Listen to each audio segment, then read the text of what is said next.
Well, who am I? That's a good question. Who am I? Well, this is if you're looking at that little screen that says about Doug. What my wife and I, we've been in the ministry for over 35 years. Basically, we both came to repentance after we were married. We had one child at the time, and Josh, he was just a little guy, and we both came to repentance, and we were kind of, what would you say, unsure on how we were supposed to move in our lives. And so we really focused our attention on him and getting oriented to what he wanted in our lives. And as one thing led to another, we ended up in the ministry. And in the mid-'80s, we planted a church, and we pastored that church for 30 years. Since then, we've continued to work on our own and investing in the community, continuing to follow his lead in these things.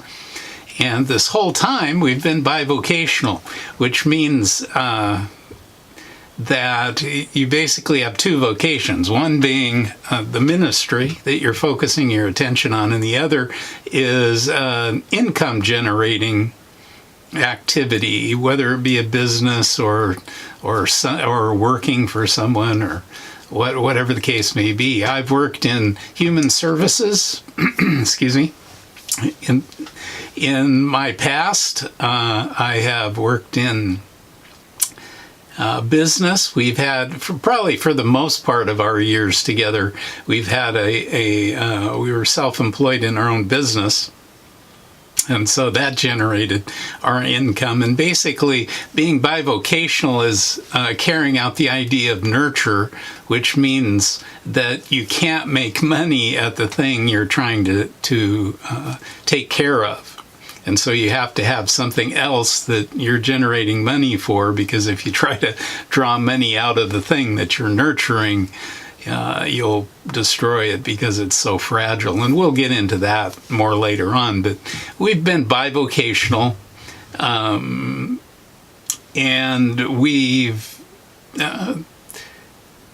worked with people in drug and alcohol situations. We've worked in family breakdowns, children, ministries. We've worked in foster care, many things, that if you're kind of following God in your own life, you're going to know how he just brings people in and out of your life, so that you can point to him. And that's really been the case for us. My perspective tends to come from an Anabaptist background. And I'm sure that Anabaptist focus is going to weave its way in and out of this whole idea of the walled garden, so you kind of keep an eye on that in the process. So hopefully that gives you a general idea of who we are and where we've come from. And the thing that I'm trying to provide here, and I think I said this in the introduction, is that I want to provide something that I wish I had back in the day. And so, granted, it's not, I'm not going to be reaching a whole lot of people in the process, but hopefully the people that I do reach, it will help, because there were people that helped me all along the way. Some I read, of people who were long gone by the time I came along, and then there were other people who walked alongside me and were able to point in the direction I needed to go. And today, with all our technology, I thought this is a good opportunity. I've got the time at this point in my life where I can take the time to share that, Perhaps even this would be for the generations who we don't even know who they are that's going to follow us.